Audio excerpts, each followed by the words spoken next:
everybody. Welcome back to The Common Theory, the number one podcast for competitive Pauper EDH. We've got the whole crew today. We got everybody. We've got Gator, Kunx, Izlain. Izlain's back. We've got our editor, our fantastic editor, for a very good reason, and we'll get to that in a minute. But first, Chris, how you doing, man? It's been a slog. I had a electrician at my house today. My house got hit by lightning, blew up my pump, blew up half of the electronics and the electrical in my house. You should get a lot out of it, honestly.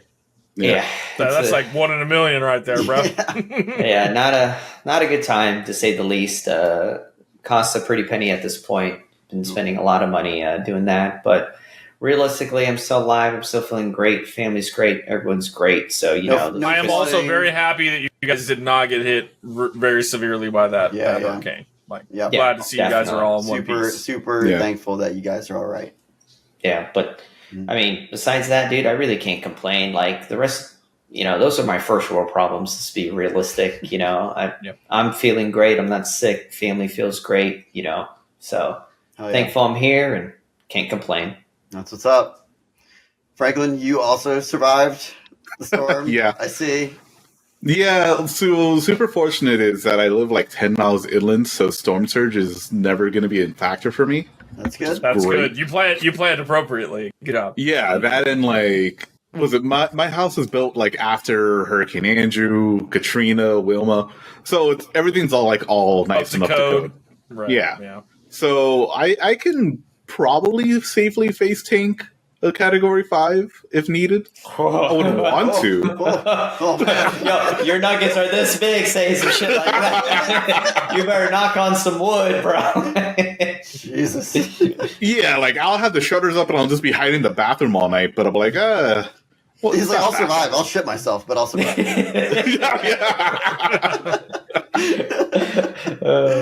I mean, that's the appropriate reaction. Fair. Oh, fair. man. I mean, I would. I've never witnessed. I've never lived through that or a tornado, but I have lived through some really big earthquakes here on the West Coast, and that's also wild. One back in the 90s, the Northwich quake, that was pretty wild. We got like a week off of school and shit went crazy. But I've heard of even worse ones, like the one in San Francisco years before that, and then not that far back in Tokyo. There's some crazy disasters out there, but like I always tell people, I'd rather deal with a hurricane that you can see coming for like a week, and you can prepare for it, than ever deal with snow or see it coming earthquakes. For a week and not evacuate. I get that, but like a big earthquake, evacuation in my entire lifetime, we've had one big earthquake that affected me. That's 42 years of like one thing. You have a hurricane every year. No, it's like once damn near. Feels like. Oh, now it's going to be every all year. The time. Yeah, I mean global warming and all, but I digress. Izlain, how are you, man? Oh, I'm good. I'm just doing the grind. As I expressed on your last episode, I do not have weekends, so weekends happen. But this last weekend we played in the Sanctuary tournament, which I guess is something we're kind of talking about today. But outside of that thing, I've just been pumping out content, man. Like that's been the goal. Been doing I have my weekly streams for CDH, and I have my own CDH flavored podcast. But the last couple episodes have kind of had a focus on Pauper.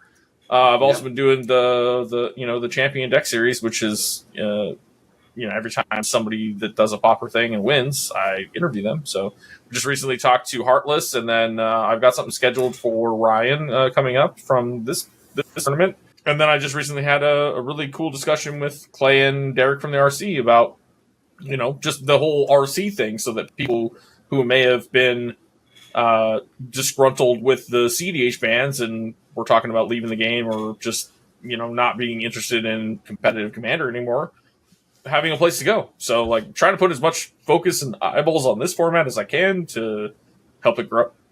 And, that's for those of you guys out there who don't know, shame on you for not knowing, but Izlain's other podcast, The Possibility Storm, you can find that on YouTube. You can check out the championship series like you were saying, for these awesome interviews with some incredible pilots, with some really great decks. Link to his stuff down below in the description. Yep, there you go. Thanks, Franklin. Getting back to that, so like you mentioned, Sanctuary had their latest tournament this past Saturday. Number 7. It's number 7. That's going strong. Shout out to Bobby for putting that on. A super awesome tournament series. For those who Liam for judging as well, and the PDH pals and the PDH pod guys that have been religiously commentating on those tournament series too. Lots of shouts for those guys. They're super awesome, putting themselves out there and doing the work. Yeah, and I highly encourage those of you guys out there who are listening to us who have not participated in a tournament before. Check out Sanctuary. It's a great series to be a part of. Check out the Discord. For this particular Sanctuary, Common Theory showed up as a team. Right. Again. You guys did it on Common Cause last time, right? We did. Yeah. Yep. Yeah. And we played Malcolm Breaches. But this time, Izlain, would you like to introduce the deck that 3 of you guys played? Drum roll, please. It was Sivriss and Cloakwood. A deck that I just randomly brewed a couple years ago. We actually looked up the birth date. Gator, you wrote it down. I forget what it was now. It was like July. It is July 2nd, 2022.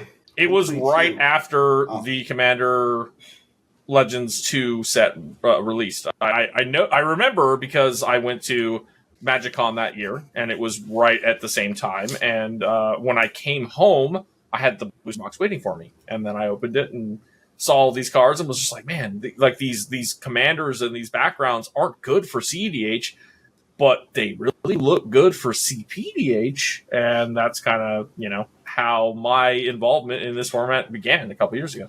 So, would you say that this is your main deck, your pet project when it comes to competitive Pauper EDH? Well, sure. I mean, this could be the deck that people would quote unquote know me for. It's not to say that there hasn't been anybody else that ever played this deck, known to man. But as far as what's out there on the internet, where you can Google it and find stuff, if you were to go on cpdh.guide, look at their little database, it's there. If you go and watch your guys' tier list videos, it's there. So the information is out there, but people have to look for it. That again, it's not to say that nobody else has ever played it or ever done anything with it, or done anything that's kind of tangential with Witherloom Apprentice or that other Viconia, I think it was, or something that's kind of the same. Choose a background. You could play with Cloakwood Hermit. I know Derek had a list that was doing that, but hasn't, I don't think, been played in a tournament setting. Whatever the case, this was just it appealed to me. I saw it and it was like, this looks like it has legs. Let's do something with it. But it's been a long evolution over 2 years to get to the point where it's at now. Yeah, 2 years is a long time to be playing a deck. And to really be focused on I guess I didn't answer your other question either. Is it my main deck? I would say no, because I'm a brewer at heart and I'm always brewing decks. So I don't have a main deck no matter what. In CDH, that's the same thing. I'm sort of known because I have a deck on the decklist database for CDH, but then there's a huge portion of the community that says, we don't even care what this database has on it, and we don't think this is an authority, and, I get no credit at all for that. But then there's another portion of the community that says, you have a list on the database, we recognize that. That means you're an established brewer, you've proven something, or whatever. So I don't know if it's clout or not, but I have a list on the CDH database, and did that whole thing, and then I was trying to do that and make a mark here, and I think we finally got there, but we'll talk about that more soon. Right on. So I'm going to quickly, for those out there who are unfamiliar with the deck, I'm going to quickly read off Sivriss and the background, Cloakwood Hermit. So Sivriss is a black legendary creature, a snake cleric warlock. It is 3 colorless and 1 black pip. It's 3/3, and it says tap, sacrifice another creature or an artifact as the cost for the ability. For each opponent, you mill a card, then return that card from your graveyard to your hand unless that player pays 3 life. And then it also has choose a background. So then the background, which is a green enchantment, Cloakwood Hermit, costs 2 colorless and 1 green pip. Legendary enchantment background. It says, commander creatures you own have, at the beginning of your end step, if a creature card was put into your graveyard from anywhere this turn, create 2 tapped 1/1 green squirrel creature tokens. So, from the gist of it, you're basically activating Sivriss. You want to get both of these things out there. Activate Sivriss by sacrificing something. You're feeding Sivriss either a creature or an artifact, and you're trying to accrue value. It's a card draw engine. And the immediate synergy that I saw between it was that it's asking you to sacrifice a creature to activate, and you're creating creatures every end step because, well, theoretically, there are times when you will whiff, but generally speaking, the deck is built in a way to where you shouldn't whiff outside of that 1% of the time. So 90% of the time you activate Sivriss, you're going to do the thing. Notably, Cloakwood says that commander creatures you own have, at the beginning of your end step, if a creature card was put into the graveyard from anywhere. A token is not a card. So sacrificing the token to Sivriss does not feed Sivriss, which was my initial misunderstanding of the deck. I also made a misplay in the very first video that she's featured on my channel that people in comments pointed out, and then I never made that mistake again, because at some point in my head I thought that you could do it on every end step. So if you had a creature go to the graveyard anytime you got those, and I did that on a stream and got extra squirrels that I should have gotten, and it was pointed out, and we figured out. Yeah, honestly, that would be bonkers. Yeah, that would be bonkers. That would just be insane. That's obviously I would not never lose with that deck ever. Exactly. Yeah. But notably, that card thing, that stipulation makes a difference. So, if you're on a turn where you have Sivriss out and you have nothing else you can sacrifice but a squirrel, it's also a choice. Sometimes you have other things you just want to sacrifice them. You'd rather just sack a squirrel. You only are going to get the trigger if, when you have your Sivriss mills, there's a creature in that pile. If you get 3 lands, you're not getting your trigger. If you get anything that doesn't have a creature in that combination, you're not getting a squirrel. However, if any other action takes place throughout the rest of your turn where something goes to the grave, you will still get a squirrel. So there's a number of ways to trigger it, but you have to realize that it doesn't feed itself. It's not the engine that I thought it was to begin with. If it was that engine, it would be astronomically better, but it is still very powerful. Yeah, actually, Chris, I had a question for you, man.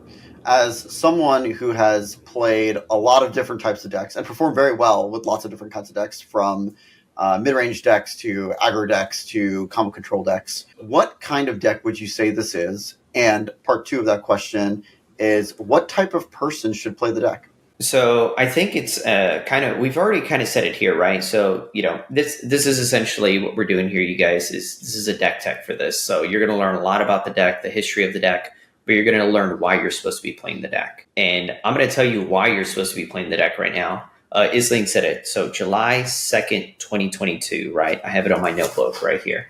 It took 2 years to trim this deck to what it is right now. If you're a pilot for this deck, you need to be dedicated. So in some degree, we did actually do a lot of the work for you, but it still is a tricky deck to pilot. I think that's notable. Well, yeah, definitively for sure. I made a horrible misplay on stream when I played it in the tournament over the weekend, where I just, I'm not going to go through all the logistics, but it was a blatant, obvious misplay. And that's part of the thing with this deck, is that it is incredibly convoluted, but it's rewarding to a player that plays it. If you want to dedicate yourself. Yeah, exactly. If you want to dedicate yourself to a deck like this, I will tell you without a shadow of a doubt, you will get results. But I'll prove it to you with this statement alone. You will be overwhelmed if you take this deck and you're a first-time player with the amount of decisions that you have to make. This is not a deck that you're going to go smooth brain and go, I drew 1, 2, 3, 4. Yeah, this is not that deck for you. This is a deck where you're like, I could play every card in my hand. Do I tap out to do this? Do I play this card? Do I play this card? Or do I kill this creature? Or do I what decision tree do I go with? And that's what makes this incredibly difficult. But to piggyback off of what you said, Izlain, a little bit, is it's hard. It's not easy to play this deck. Yeah, you need to understand the format to be able to play a deck like this. So New players, I would highly recommend to not play a deck like this to start. If you like to lose, I guess pick up the deck. I know it's kind of horrible to say it that way. I mean, I lost with it for a long time before it actually became viable, and some of that had to do with printings of new cards that actually kind of pushed it over the top. Yeah, and that is the thing that you have to be prepared for, too, with any deck that you brew in this format. You might have a good idea, and you might have a good baseline, little sub-package, this, that, whatever. It might even be kind of cute, but then cards get printed to where it's not cute anymore, and it's actually doing something. Or it's 100%. Just absolutely supporting the whole game plan that you have. And like Mirkwood Bats and Nadier's Nightblade Downshift. Because before that, all we had was Falconwrath Noble. And that's cool, but it's a one-off. In this case, now we have 2 targets for the Dimir House Guard that can shift games in your favor. Yeah. But then just having that additional, like, we're making these squirrel tokens and having additional value for them just makes a huge difference. Jumping back to your original question, Rohan, what do you think I think this deck is? And I think Izlain would kind of agree with me on this for specific premise. So I'm gonna hit you with the whole shebang of it, so you guys kind of understand where I'm going with this. But I believe this is a mid-range deck. The reason I say mid-range is the deck is technically slow, and mid-range decks are supposed to be fast, quote fast, which is not necessarily a true statement. But I've never heard that definition. I've always heard mid-range as being kind of slow because it's the mid-range of a game. If the average turn ending game, like if CPDH games end averagely on turn like 8, let's say, it should be probably around that or later as a mid-range deck. It's going to be faster. So mid-range deck aggressive. So mid-range decks historically have always been adaptive, right? So they adapt to the role that's supposed to be at the table. That's why they're mid-range, right? But the premise of a mid-range deck historically throughout all of time has always been a deck that presents a threat of some sort within the early amount of time. Because without a threat, you're just a control deck at that point. And yeah, I get that. Yeah, so Sivriss specifically is a deck that produces a lot of early threats. But the threats are not fast by any means, by any token, right? You're playing these little dirtily 1/1, 1/2 flyers, 2/3 flyer, like 3/4 beat stick, right? And that's 1/1 squirrel, 2/2 squirrels, 3/3 squirrels, right? Just all this extra package of random things, right? That accumulate to make a game-ending threat. And so that's where you get the mid-range from, right? Because you're okay trading your resources because you want to accumulate the value. You want to get to this long portion of the game while you're continuing to pressure your opponents throughout the entire thing. And the pressure isn't definitive, right? The pressure is like, hit you for 3, you lose 3 life, I gain 3 life, I'll handle the thing at the table. And that's the way the deck likes to present itself. It's never, ever going to be the most threatening thing at the table because let's be realistic. Yeah, it's a pure attrition deck. It's Sivriss, right? Your opponents get to choose to give you the cards or not, right? So you can never definitively say, well, let's be realistic, Izlain. At no point, even if your opponent is at 1 life and you show them a card, they could choose to kill themselves. They can. Well, they could choose to do it. So there's never a point where your opponents can ever say, yes, you can always have this card. So you have to be able to adapt with your adaptive deck, which is why I call it mid-range, to whatever situation is presented to you. Because you never, ever know when your opponent's going to give you that card or not. It could be the worst card in your deck. You could be chewing off your fingernails and be like, man, I need this land so bad. Chew, chew, chew, chew, chew. Surprisingly, sometimes they give you that card that like, you're like, they're not going to give it to me. And they're like, I'm at 12 life. I don't want to lose anymore. Here's your tortured existence. You're like, bro, that's a mistake, but okay. Yeah, I have. Yeah, and then the rest of the table yells at them.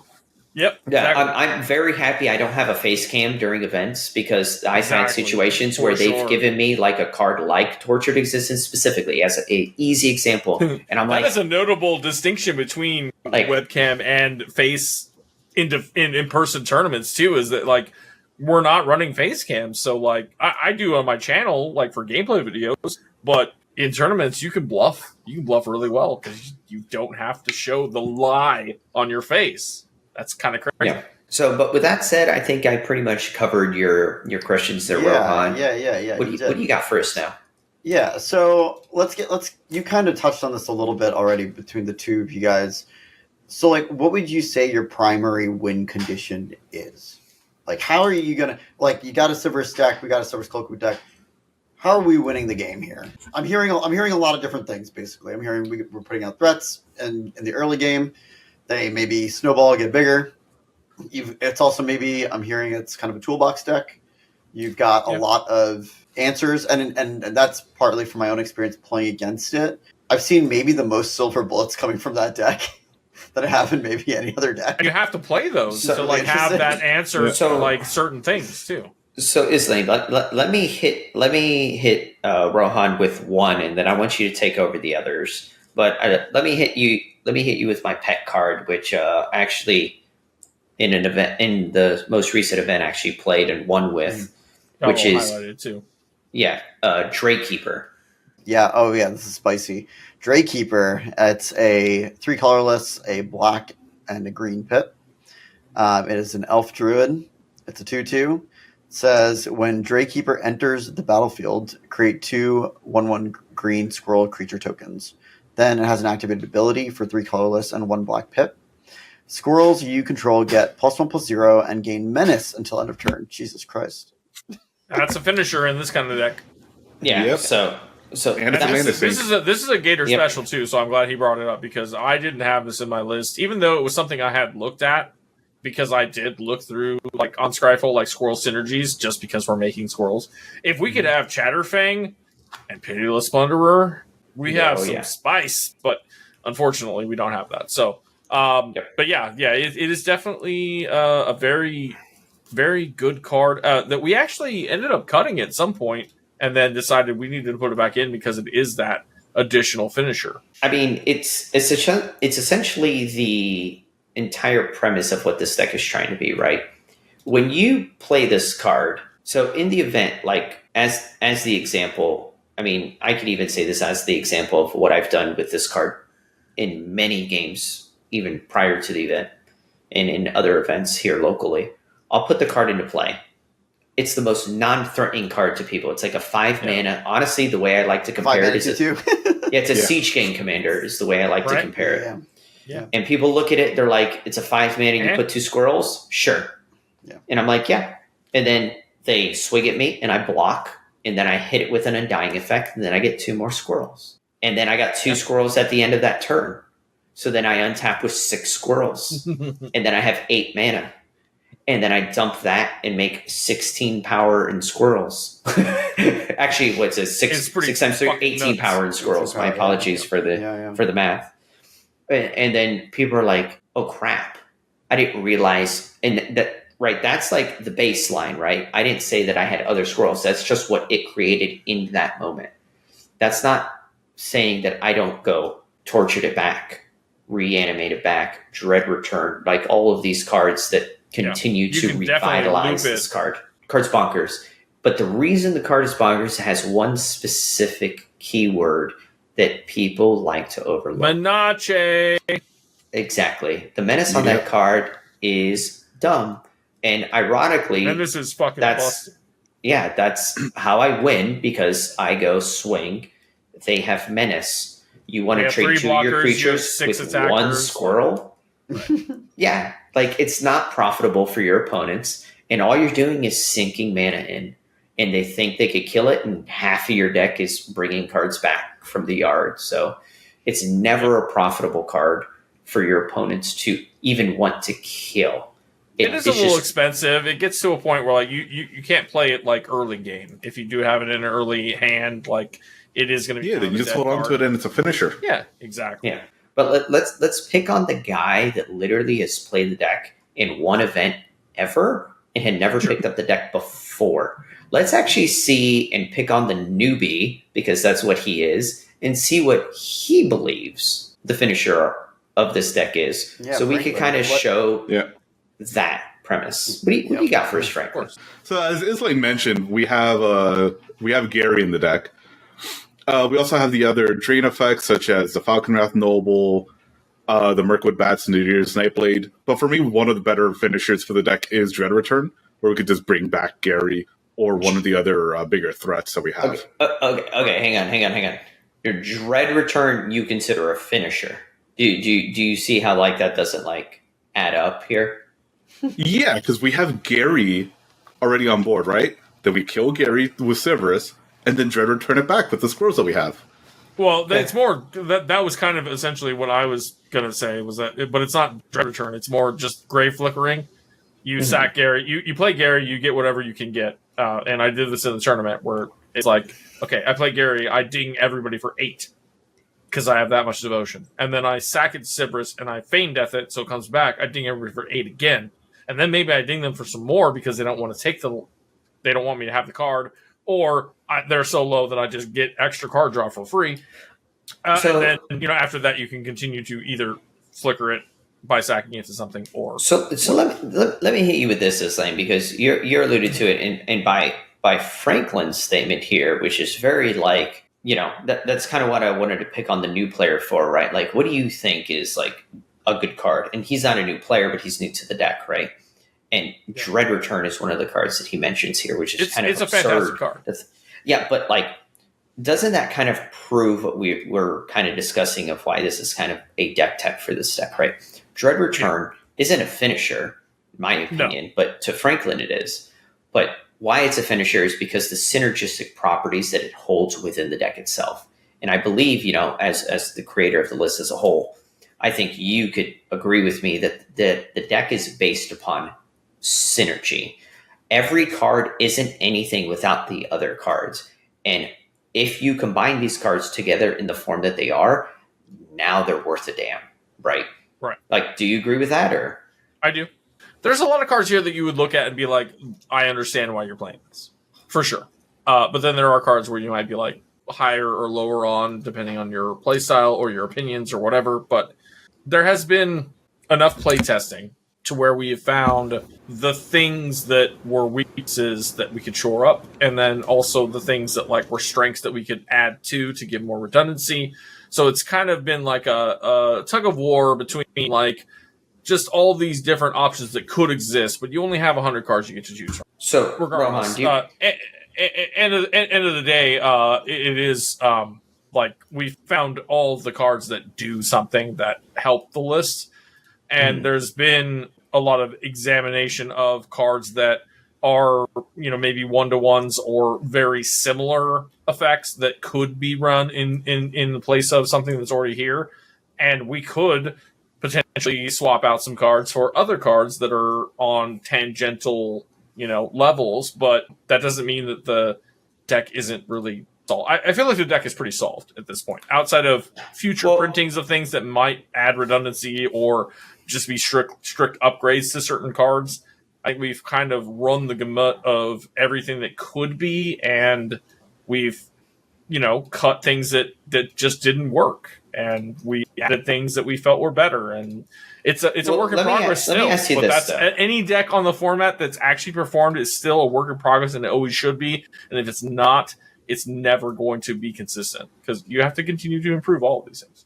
Well, let me ask you this, Izlain. So, I could kind of agree with you that I do believe actually the deck is solved. I actually don't think that's a problem, though. I don't know if other people do believe that. I actually think that, just like we stated earlier, July 2nd, 2022, you've been working on this deck for literally over 2 years, and the deck, you've taken it through the gauntlet, and so this is a wacky one, right? But you've given it stickers, you've given it like different styles of win cons without Tortured Existence, without Draykeeper, right? Without, beaters. And, I'd like to focus on, and I know Rohan actually has some pretty good questions here for us, but I just wanted to bring this up. And I'd really like to talk about the meat and potatoes of what makes a deck the deck, right? So, Rohan, if you literally asking my next question. Yeah. So if you could jump into that, Rohan, and then we could shoot off of that. So yeah. So my next my next question is actually, what are the core play patterns of the deck? When you start a game, you're sitting at the table, what are you looking to do? And I know part of that is like Mulligans. Hand selection, which is part of that. Right. Like when you're mulliganing, what are you looking to do? So we talked about the finishers, right? But what are the enablers that will get you to those I can say that like you definitely don't want the finishers in your open hand. Sure. Because they're high costed and they're not going to help you until way later. Yeah. So like sense. Mulligans are definitely going to exclude Gary. They're going to exclude the Drakekeeper. They're going to exclude the Mirkwood Bats and other things like that. However, if you do get a Timber House card in your opener, that's something you might want to hang on to because that could be, especially if you can ramp into it, that could be the thing that gets you the Mirkwood. Yeah, my favorite... Mirkwood or the Falcon Wrath or a Chain Devil or whatever you may need. My favorite play pattern with that, Izlain, is the card you brought up, though. I have to cut you off there. Sorry. But so Snuff Out. My favorite thing with that Dimir House card when I keep in my opener is I just turn 3, curve it out. I show the table a Snuff Out. Show it to them. I'm just like, there's a Snuff Out, boys. What is that allowing you to do? So what I'm doing, which I think Izlain will 100% agree with me, because this is a play pattern that has been developed with the deck. You need time, right? Do you agree with me, Izlain? Yeah, you have to figure out a way to stop the combo decks from winning. So you need interaction, but you're also trying to further your own game plan the same. So it's like a weird mix of like ramp and card selection and then interaction. And you need that in your opening mull, but you also need that as you're drawing through your deck. Yep. And that's why it's a kind of carefully balanced thing. Yeah, showing a Snuff Out to the table literally just makes the table go, well, I don't want him to hit me with that. So do I play this card, right? And all that's you did was by yourself. I never use it as one, but technically I use it as one, right? Like I show it to them. I don't go, I'm going to kill your dude. But showing the table, that's a political move. That's showing your cards to the table. I have a You don't do that in poker. So like, this is very much a mind game, I think. And I think you're more of a mind game player than I am in that sort of way. I don't know that I would show the Snuff Out. Like I said, I didn't even. Well, I would be more. I love doing that with Dimir House card. It's one of my favorite play patterns. We differ as players, and your success is maybe dictated on that, and that may be why I don't have the same success. That kind of brings me back to. It kind of brings me back to when we were talking about Malcolm Breaches and talking about Aether Spellbomb. It's that same effect, right? You have this thing on the table that is going to stop the Gretchen. It's going to stop the Malcolm deck from popping off. Just even if it's a one turn, that's a big deal. Yeah, especially with a deck like Sivriss. Especially if we're slow. The tournament scene too, like we even discussed earlier off camera about like just holding up the interaction because you know that a known quantity, aka Gretchen, is on the field with like 2 out of 3 of the things that they need for their win con. Is it more acceptable to make a play where you further your own game plan, or is it better to like hang back and be like, I can stop this guy that's showing a win? Perfect Izlain. You literally said it. So let me hit you with this one. Let me hit you with exactly my play patterns with the deck, and you tell me if you agree with this and you mimic it, which I assume you mimic it because you're successful with the deck. When I mulligan, I'll mull to 5, I'll mull to 4, I'll mull to 3. Do you know what I mulligan for? What my decks are at the table. And in the last event, I mulligan to, I had Weavers, Gretchen, and okay. That's you already started laughing. We already hate this. Yes, Val. The whole community collectively groaned right now. Yes, I had triple freed from the real decks. Yeah, that's right. Like I did not win that pod, but I played the. Well, hang on, hear me out. I played that pod flawlessly. I lose just like Izlain loses in a later round to the Nuts. I lost to the Nuts, but I played flawlessly. I did too. I mulled to 5. I mulled to 5. And I mulled to interaction. I mulled to interaction. We are the deck that is interaction based. So in this circumstance, I mulled to Wither and Boom. I mulled -3, -3. Mm-hmm, yeah. Mm-hmm. So it was a very perfect card. The problem is that Weavers was seat 3, Gretchen was seat 4, and they had identical play patterns. So they literally both went turn 1 Utopia Sprawl, you can't turn stop 2 two of them. Portent Tracker, turn 3 gonna go for a win. Yeah. So I targeted the player next in turn order. That makes sense. Not the one preceding, that's the move. logical. That's what you have to do. Yep. So no, neither one of them won. It was actually the Val player won. The Val player actually shit all not over expected. us. Yeah, the Val player actually shit all over us that game. Yeah, Very my game was like turn 1 Arbor Elf, turn 2 fucking land enchantment, into being able to untap to transmute Adrift to get freed, and then cast a freed. And I like you said, we mulligan to 5, we mulligan to interaction, and my interaction was Tithing Blade. And Tithing Blade usually in that situation would have eliminated a creature on Gretchen's board, and they hopefully would have not had enough mana to recast and do the thing, but they did. So they sacked Gretchen, and they were able to do the thing. So, but you said it. But I played to the best of my ability, right? Like I rolled interaction, and I did what I was supposed to do. But that's the point, right? You continue to say it. We are the deck, and tell me if I'm wrong. We're the deck that mulligans to the interaction. We are the interactive deck.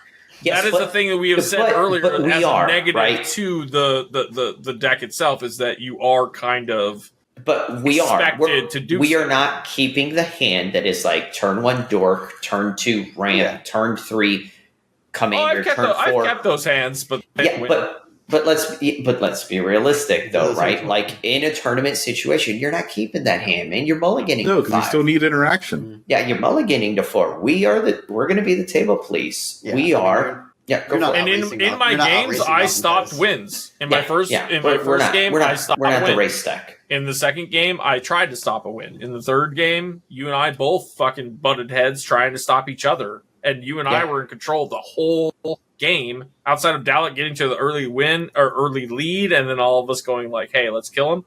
And then it was just you and me after that, and you got the upper hand. But it was still very much that our deck kind of controlled what was happening. And, we were in command the entire time, but that's based upon even in the final, you were very much in control until everybody decided to kill you. Yeah, but that's the point, though, right? Like we have to dictate play patterns. That's what the deck is arguably everybody should be doing that too. Everybody should be mastering their mulligans to find whatever thing that they need to do to combat whatever they're facing. Yeah, but Sivriss has all the tools in the deck to literally control the pace of the game, which is amazing. I agree. And let's put a little caveat on that, because I think Franklin had a situation in the event that had specifically one thing that I had never actually seen before, which was the Golgari Brown scale. Do you mind reading that card, Rohan, for us? Until you mentioned this card, I did not know that it was a card. And then, Franklin, please describe your situation after he reads this card for us, because this is going to be a very unique thing that I think it shows how insane and amazing the format truly is. Yeah. All right, here we go. It's a green creature, lizard. It is 2 green pips and 1 colorless for a 2/3. It says, when Golgari Brown Scale is put into your hand from your graveyard, you gain 2 life. And then it has the magical words, Dredge 2. So what's amazing about that is once you have Sivriss online with Cloakwood Hermit, you could just dredge it forever. And if you hit a creature off the top, amazing, you got squirrels. But what Gator's alluding to is round 2, we were in a pod together with Quartz, and Quartz is playing this Selesnya green-white 4 mana. I'm high on that list. Samala Rumblers is the name of it. Samala Rumblers. Yes. I was having a conversation with him. I think it's kind of a parallel thing to Arabella. Different colors, but a very similar type of game plan. I think it's got some legs. Yeah. Yeah, it is X. It's X and 4 toughness, where X is equal to the amount of creatures on board. Control. Yeah. And it has Myriad. So it automatically buffs itself. It buffs itself, but it also fucking makes copies that are also swinging. Like, it's kind of this same symmetrical damage thing that I really think is going to make aggro go somewhere. But what happened in that? Come on, let's say it, Franklin. Yeah, I dropped it on board. Yeah, I dropped it on the board. I was like, all right, Quartz, I got a blocker for days. I'm going to use this thing to block forever, and if I hit a creature, I'll send the scrolls in. And then it got exiled, and I cried. Yeah, but let's be realistic, though. That would have just saved me forever. Let's be realistic. So you ended up losing it to a Thraben Charm, but let's look at it as a whole. That card literally beat that deck. That card is not a good card. Maybe it is. I don't play. Like it's, but that stopped the deck in its tracks. Which is crazy. But that just shows what kind of cards Sivriss can play, right? Yeah. Like, Sivriss is so incredibly powerful that you have all of these very niche scenarios throughout the deck entirely, and you could run all of this wonky, weird answers. And this is the only variant that we've tried. Like, there are other backgrounds. Like, you could potentially make this deck into something else, which I've not explored personally, but, it could be explored. We could do Sivriss Master Chef. We could do fucking Simic Sivriss, like Feywild Vision or something. I didn't even catch that at first. You know what I'm saying? Like, So let me hit you guys with this. Let's see if you agree with me, Izlain. I think some of the meat and potatoes of this deck is straight up the sacrifice creatures. I mean, we get Tortured Existence. We're the only deck in format that brings back Tortured Existence, right? Like, we get Season of Renewal. We got bring permanent cards back, right? Revive the Shire. Yeah, Revive the Shire. Or, like, what was it? Ubor Reclamation or Repossession. No, Repossession. There you go. We're on Unearth, Urborg Repossession. We're on a metric ton of things, right? We can actually bring back lots of Evolution Witness, right? Crazy card, fucking nuts. Right.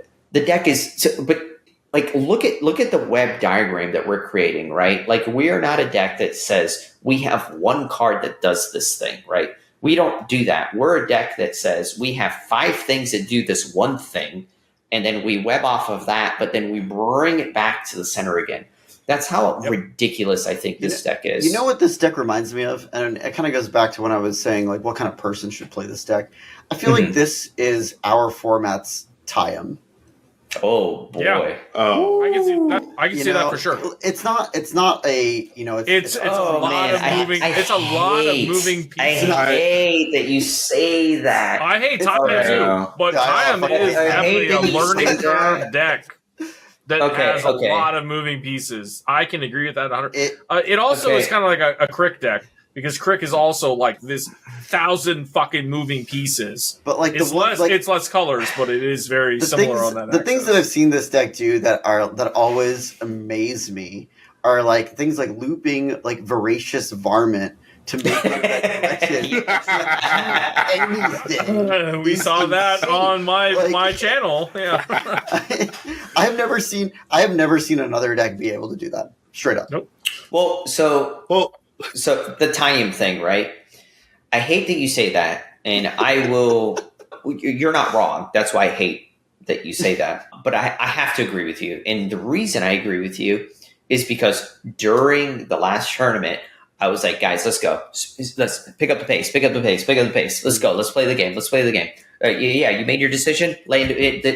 Pick a card. Pick a card from Sivriss. Give me the card. I know I'm talking really fast and going apeshit, but that's how I had to play.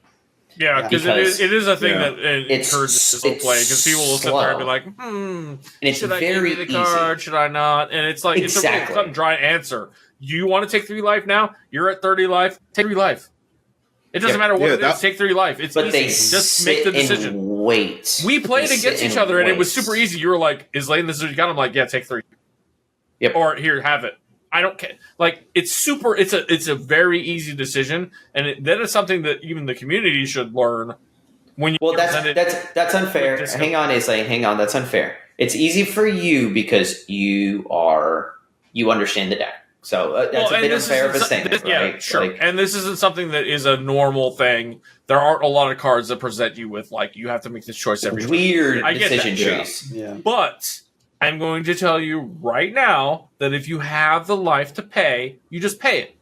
Well, hang on. Well, depends. There are nuances, but like as a general, let me hit you with this. Let me hit you with this one. We can't say that. I can't agree. I'll prove to you right now. Check this out. Okay. I showed the table 3 cards. I show it: Tortured Existence, Great Merchant, and who cares? You guys pick a card. Dread Return doesn't matter. Yeah. Land doesn't matter. The opponent that has the Great Merchant goes, take it. No, and you're like, what? No. Really? Never. No. They say take it. And they say take it because they want you to be the bad guy. They're like, nah, I want him to have all the things and you guys deal with him. That is something I've seen. All right, yeah. And so I can see that from the opposing players thing. To strategize. And that's kind of a poker thing but you could poke holes in that plan, but I've seen it. And that's the only reason why I bring that up. Is because I see players literally go, oh, dude, you just got a Crypt Rats? Take the Crypt Rats. And you're like, right? Seriously? But we have the other side of the spectrum. Tell me if I'm wrong with this one. Where you go, tap the Sivriss. Guys, they're about to win the game. They have the combo online. Abdel is ready to go. And you reveal Snuff Out, you reveal Final Flourish, and you reveal Land. And you look at the guy and go, give me the removal, bro. Right, give it to me now. And they're like, nope. And you're like, what? Right. Give me the room. And they say no. And you're like, so then we lose. And then you lose the game. And you're like, I showed double removal spells, guys. Right. As I said, there are nuances, obviously. I was trying to give a baseline of, like, if you're playing against a Sivriss, if they're getting something that is a positive for them, don't give it to them when you have enough life. When you're low life, you have to give everything to them because you can't afford the life. That makes sense. Unless it's like something game breaking where you're like, okay, I just can't let you have that Dread Return. I'm going to go from 6 to 3. That makes sense. Your examples provided more nuance to where you may actually give the Sivriss player the card because they need the removal to help you, or they're doing something that helps you. But, like, yes, there's going to be a baseline and then there's going to be a nuance. Mm-hmm. Sivriss is going to be the good guy at the table. Let's be realistic with that, right? Do you disagree with that? That's been my role 1,000 times. I'm good guy, right? Sivriss. You give me the thing, you don't, and then I fucking do the removal thing. That was me with Spore Frog. And lose the combo. I mean, there you go. Which is why we've been trying to improve it to where we don't lose the combo. We don't get to lose to these random, So let's let Rohan continue with the questionnaire here. Rohan, I'm sorry for the big interlude we had there. No, that was great. That was like exactly what I was hoping to hear when asking about play patterns and like what are we looking to do. I mean, I think the games where I've really seen the deck perform and do its thing is kind of when the table's stalled out or when there's nothing really. We thrive on that. Exactly, yeah. And every time I've seen like a stalled out table or like a fully wiped table or like we just stopped Malcolm deck going off and spent all of our shit. That's every time I see it. Like if Sivriss is at the table and we've fed it even a little bit, we're gonna lose.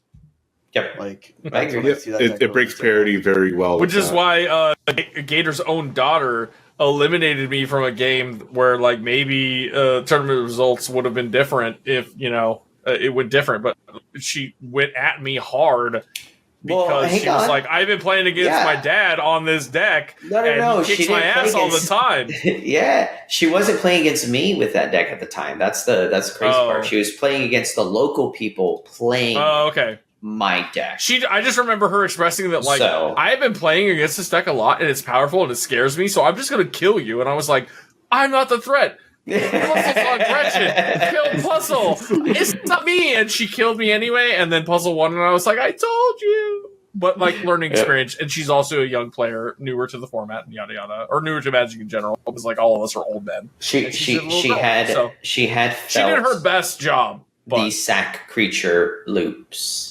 Right. Which is devastating for her strategy. It wasn't like an improper threat assessment. It was just kind of like in the situation.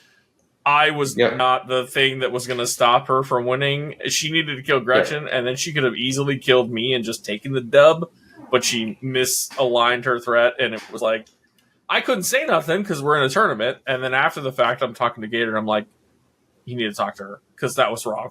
Like, it's an easy mistake to make, but at the same time, like, we, as people who are a little more seasoned, would be like, no, don't do that, don't do that, don't do that. Yeah. Do that. I didn't disagree with her at the time, and honestly, because like here locally, I tell you, you could believe me or not, but like Franklin knows, man, like we have a Sivriss player here locally, and they're really good with the deck. And the sack creature plan, well, that is a thing that I said about it. Destroys every single deck she plays. So she sees that deck, she's like, I'm not killing the Malcolm. I can't even beat Malcolm in a race.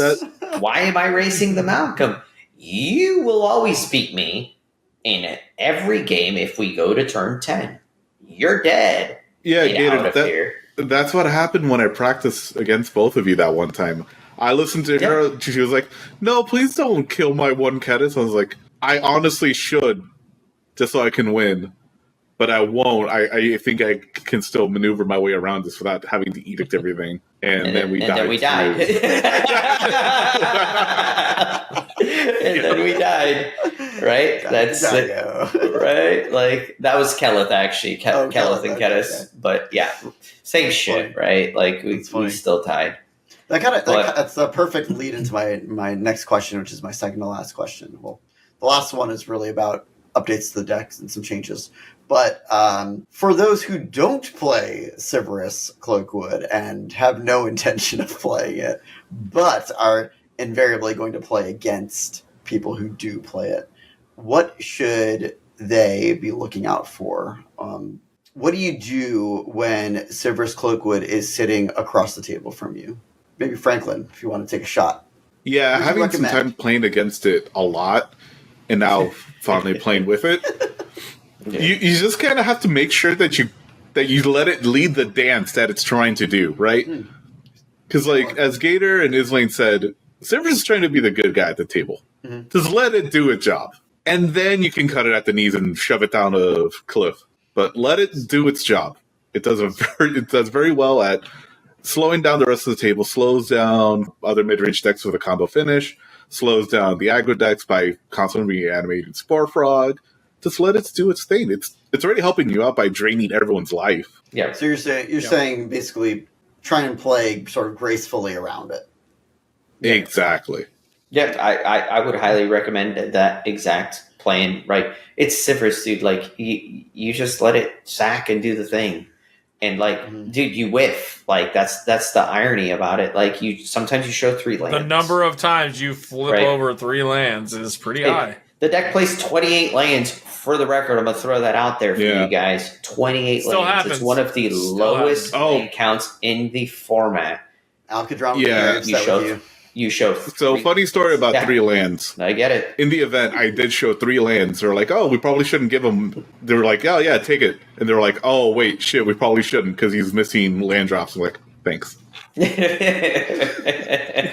I mean, it does. That is the one benefit, though, is that like you flip land drops and somebody's going to give you one, so you're not missing your land drops, and it is very consistent in that sort of sense, and that's why we actually cut pre-visits and the nature's lore, because it wasn't necessary, because we're always showing lands and people are like, I'm not going to take 3 damage for a land when I have 6 life. So you just get your land drops, and that's good. What I would say as far as like playing against it, which I haven't played against it a lot because I primarily am the person who's playing it, and it was also like not a thing. The times that I've actually played in a mirror match in a tournament, 1 time. It was just now. 3rd round against Gator. That's the only time it's ever happened. And when we played against each other, we did exactly what we were supposed to do. We fucking stopped whoever was going to win, and then we built our boards, and his board just happened to be bigger than mine at the time where it mattered, so he won. So I've had different people who have different philosophies about things where they're like, there's people out there that are like, okay, well, if this guy devoted his Mulligans to a turn, whatever, early turn commander, I'm going to play the removal spell on their commander so that their mulligans don't matter anymore. And they've basically devoted resources to the board that I've now removed, and now they have to regroup and reassess and try to play their commander again. I've seen this against me with Sivriss, but also with Malcolm, where people have been like, okay, I played the early Malcolm because I mulliganed just right, got them knocking him out early. I'm trying to go for that turn 3 or 4 win, and then they just remove it, and then it sets me back, and maybe I don't win the game.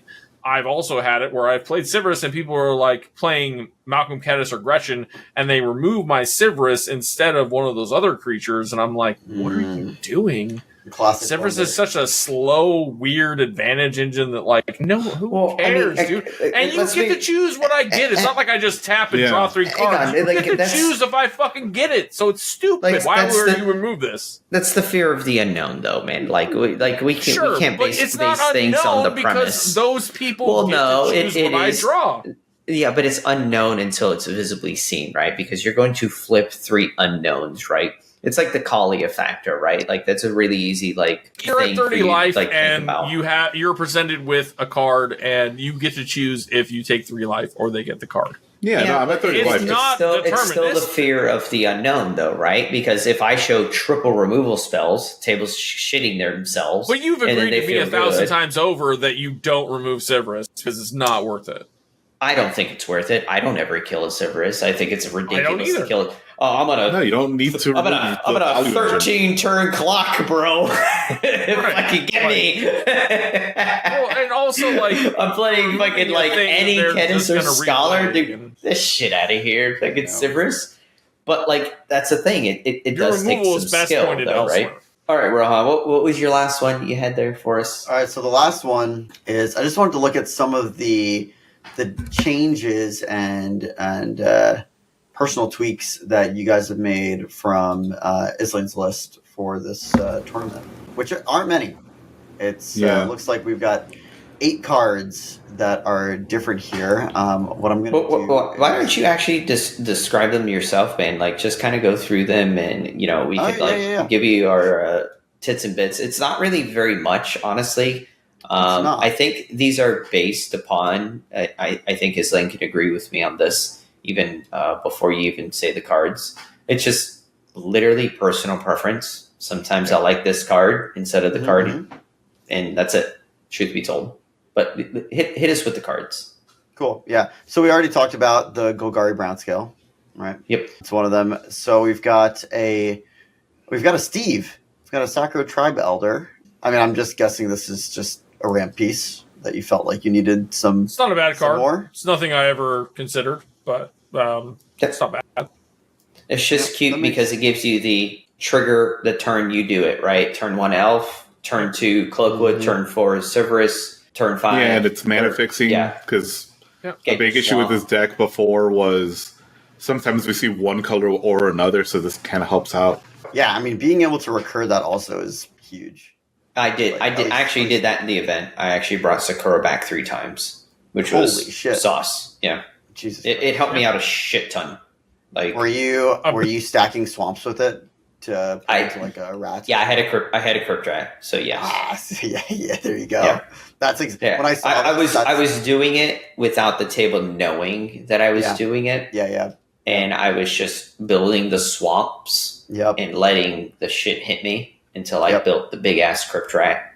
So it's funny, because when I see this card, that's kind of the first thing that comes to mind. I'm like, oh damn, you could stack swamps with this, and that can be brutal. And it worked, and I was super pumped because it was a mold of 6. So I was very happy that I was able to get it. I could definitely see it as being a piece that you could add. I actually added it to my considering just because of the recursion value that it could provide. Yep. Oh yeah, for sure. Another one that seems it's kind of in the same vein but slightly different is Fairy Macabre. Which was actually in my list. We both have though, right? I don't. I didn't put it back in. I had it in the list for a very long time. I took it out at some point because I was like, it just never was there. And I also put in the Shredded Memory to get the Wildwood Herald to then sack to get the Drakekeeper as a finisher. The couple cards that Gators added post-tournament, actually kind of add to that as well. So I see that as being kind of a net positive. But we were both on shred memory for a minute, and then he took shred memory out. Yeah, I was actually just going to ask about that. I kept that, and I actually used in the tournament where I actually exiled 4 cards from somebody's graveyard. It was a Lily Smash Mentor game, and it actually stopped them from winning prior to their actual game-winning attempt that we did the domed them for 21. So, like, that card and Fairy Macabre, both very good, and I was just playing a different version, and I used it effectively. So I could see an argument to run Chet. I think he should be on Shred, and I should be on Fairy Macabre, and we should find some other cut to get rid of to just make it a little more cohesive. But interesting. Again, lost me. Everything that we ever discussed has been a bunch of, like, Gator hits me with, like, hey, what about this card, that card, the other card? And I'm like, I already had that in my list, and then I cut it. And then got the same vice versa effect where I'm like, I thought about this, but then I cut it, and he's like, oh, I'm running it now, kind of thing. So we've had a bunch of that back and forth. I would also say Fairy Macabre is specifically a tournament consideration. I don't think if you're going to play in, like, the global... In the open meta? Yeah. Right. Yeah. You're not playing Fairy Macabre, right? Fairy Macabre is specifically there. You're going to play in a tournament, put Fairy Macabre in your list. And notably, the Shred Memory is kind of a 1-for-1. It's a very Shred Memory, I would argue, is much better. I think in you play that card only because you get the tutor effect. It's I would play this over. Yeah, correct. And that's the card. Well, Gator already said he was going to put Shred Memory back in, so, like, we're kind of on the same page about mostly everything that's in the deck. So what's the next card you got first, Rohan? We've got. So this is interesting. I'm seeing a Mephitic Drought. I was on that at some point too. That was basically a second drought. Micah or like a second range drought. Drought. Yeah. What? Ichor Wellspring. Ichor Wellspring. So that was my question. Is I don't see Ichor Wellspring, but I see. So this deck has evolved considerably over 2 years, but one of the things is that we were running a lot more artifacts, and a lot of them were those types of things, where it was an Ichor Wellspring, ETBs, it draws me a card, and I can stack it to Sivriss to then draw a card and then also get her effect. We were running Lembas, we were running the one that gets you the land, prize statue. The problem is that we did all of that, and that was just dirtling. So, Mephitic Drop, Izlain, tell me if you think I'm wrong with this statement. I mean, literally, I understand it's not as good as Ichor Wellspring, Rohan. You did say Ichor Wellspring, right, earlier? Yeah. Mm-hmm. You got it. So, like, this is a black pip for Gary. Yeah. The end. That's exactly what I was going to say, actually. That easy. Like, I'm guessing it's just the Gary pip. It's the black pip for Gary, yeah. All right, what's the next card, Rohan? All right, then we've got a Witch's Cauldron. It's like another stack outlet. Which I was on as well. But and it's another black pip. And I feel like, Izlain, that's probably back to what you were saying about, like more value pieces, but you wanted more answers. I mean, at the end of the day, we had all of these pieces that were doing things to churn, and churning is good, but we just needed to find, like, this balance of where the churn needs to stop, and you need to have, like, finishers and things to end a game. So in my first couple tournaments, I had all of these engines that were, like, churning through the deck to get to like the Mirkwood Bats or the Naughty Ears Nightblade or the Gary. But, like, if you didn't churn into those, you never could finish the game.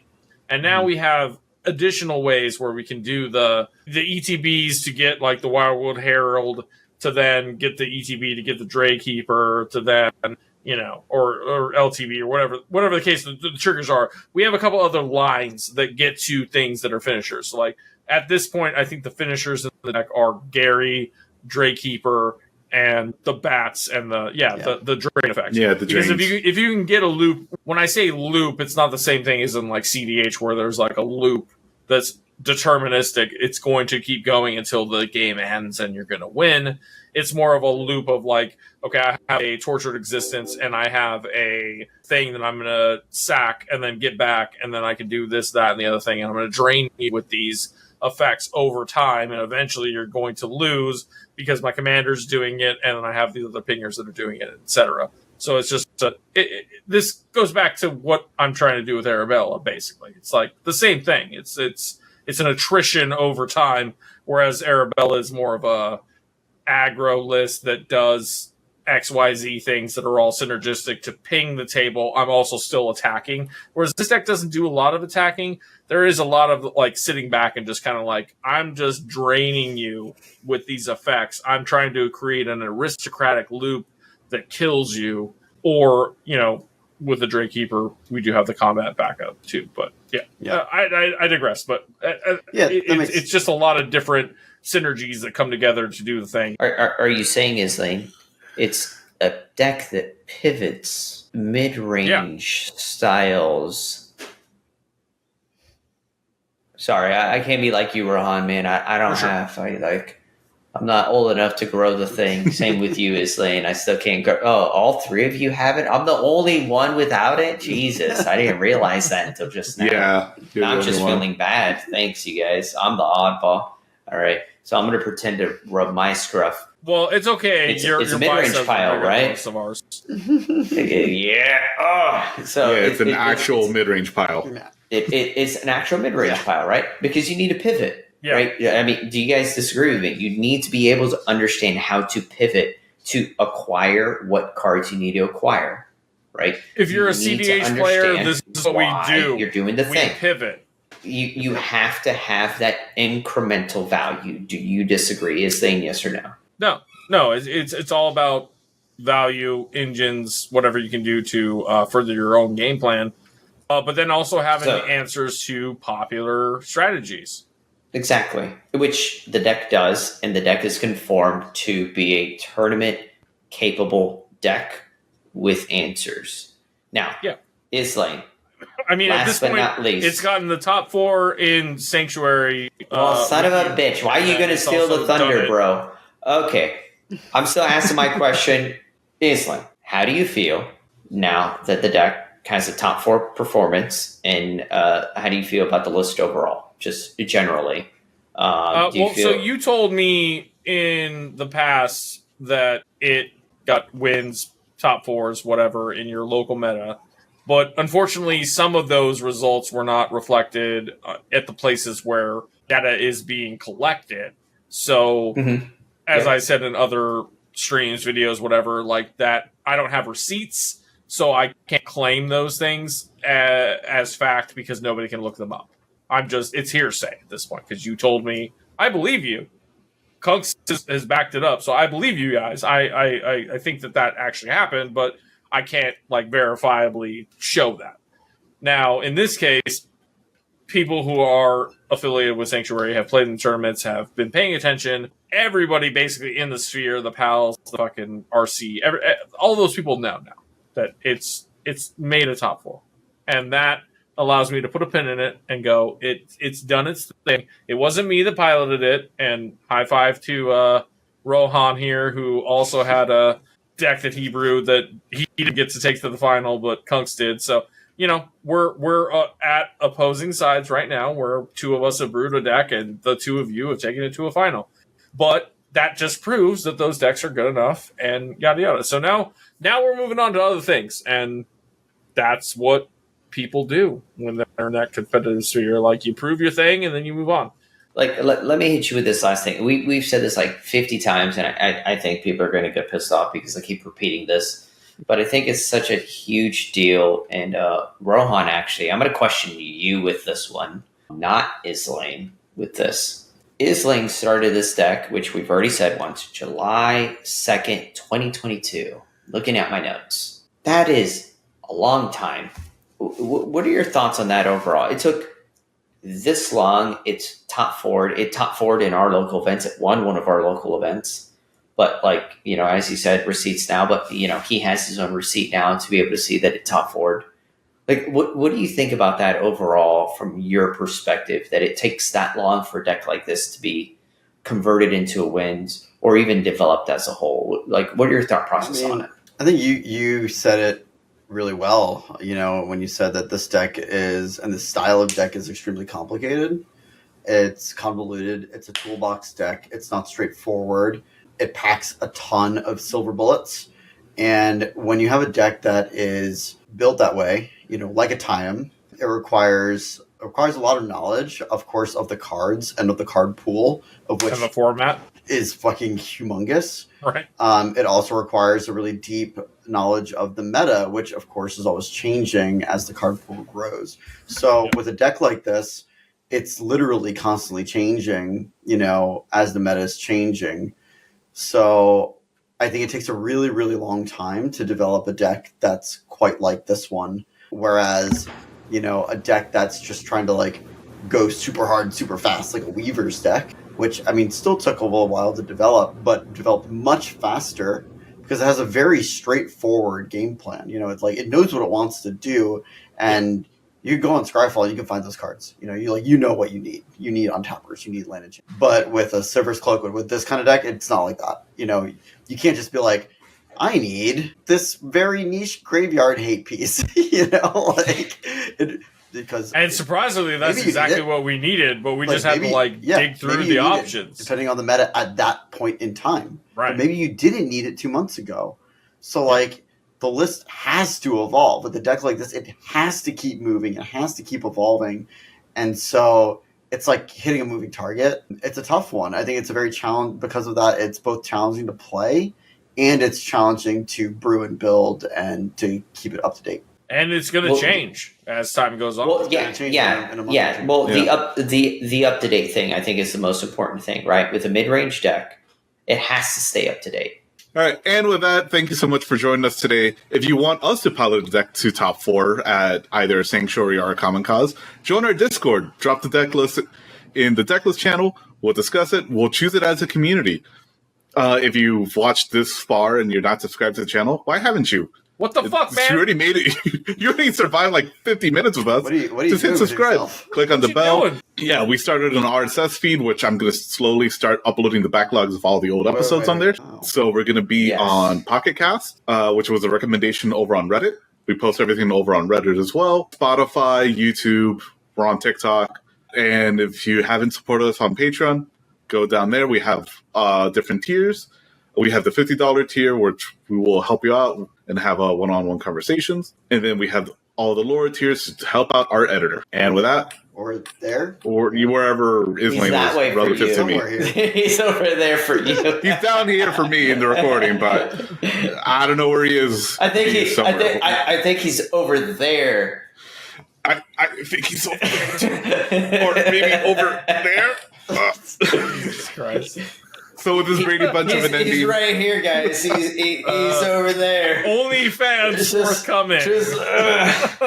All right, and with that, take care, everyone. Shout out to all of our patrons. Eric, Aaron, Dax, Devin, NYC Burrito, Little Rat Lotad, Frank, Scoob, HZ, and William. Thank you for all of your support.